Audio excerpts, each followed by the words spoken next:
அஸ்ஸலாமு அலைக்கும். Hello friends, welcome back to my channel. இன்றைக்கி வீடியோவில் கேரளா ஸ்பெஷலான இலை அடை தான் பார்க்க போகிறோம். இது இலை அப்பம்னு சொல்லலாம். ரொம்பவே டேஸ்டியாக இருக்கும், ப்ளஸ் ஹெல்த்தியும் கூட. எப்படி செய்யலான்னு பார்த்துலாம். அதுக்கு ஃபஸ்ட்டு ஒரு பவுலில் 1.5 கப் அளவு அரிசி மாவு எடுத்திருக்கேன். அதில் ஒரு சிட்டிகை அளவு உப்பு சேர்த்துட்டு லைட்டாக மிக்ஸ் பண்ணிக்கோங்க. இப்போது இதில் கொஞ்சம் கொஞ்சமாக ஹாட் வாட்டர் சேர்த்துட்டு ஒரு ஸ்பூன் வச்சு இந்த மாதிரி பிசைஞ்சிக்கோங்க. கையால் நம்மளால் பிசைய முடியாது, சூடாக இருக்கும்ல. ஸோ கொஞ்சம் கொஞ்சமாக வெந்நீர் சேர்த்துட்டு இந்த மாதிரி ஸ்பூன் வச்சு பிசைஞ்சு எடுத்துக்கோங்க.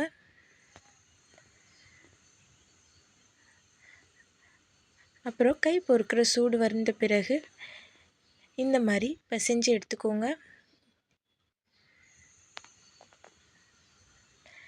இப்போது கேஸ் ஸ்டவ்வில் ஒரு பாத்திரம் வச்சுக்கோங்க. அதில் 1 டம்ளர் தண்ணி சேர்த்துக்கோங்க. 1.5 கப் அளவு நாட்டு சர்க்கரை சேர்த்துக்கலாம்.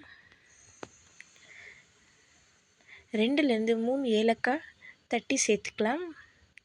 இப்போது 1/2 கப் அளவு அவல் சேர்த்துருக்கேன். சேர்த்துட்டு நல்லா கொதிக்க விட்டுக்கலாம். இப்போ நம்ம இதில் 1.5 கப் அளவு துருவின தேங்காய் பூ சேர்த்துக்கலாம். கேஸ் சிம்மில் வச்சு நல்லா மிக்ஸ் பண்ணிக்கலாம்.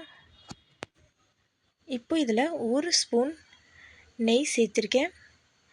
ஜஸ்ட் ஒரு வாசனைக்காக மட்டும்தான். அது இப்போது ஒரு ஓரமாக இருக்கட்டும். இப்போ நம்ம பிசைஞ்சு வச்சுருக்க மாவில் ஒரு உருண்டை மாவு இப்படி எடுத்துக்கலாம்.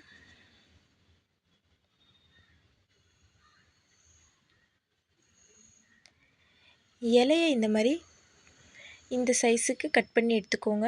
இப்போ இதில் நம்ம எடுத்த மாவை இந்த மாதிரி தின்னாக தட்டி எடுத்துக்கலாம். நல்லா மெலிசாக தட்டிக்கோங்க. இப்போ இதில் நம்ம ரெடி பண்ணியிருக்க தேங்காய் பூரணத்தை வச்சுக்கலாம். சென்டர்லேயும் வைக்கலாம், இல்லைன்னா இந்த மாதிரி சைட்லேயும் வைக்கலாம். வச்சுட்டு இந்த மாதிரி க்ளோஸ் பண்ணிக்கோங்க. நல்லா எல்லா பக்கமும் லைட்டாக ப்ரெஸ் பண்ணுங்கள். இதை மாதிரி எல்லாத்தையும் ரெடி பண்ணிவிட்டேன். இப்போ இதை நம்ம இட்லி குக்கரில் வச்சு தான் வேக வைக்க போகிறோம்.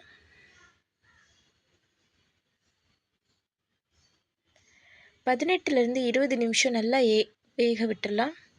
அவ்வளோதான் ஃப்ரெண்ட்ஸ், ரொம்பவே டேஸ்டியான இலை அப்பம் ரெடி.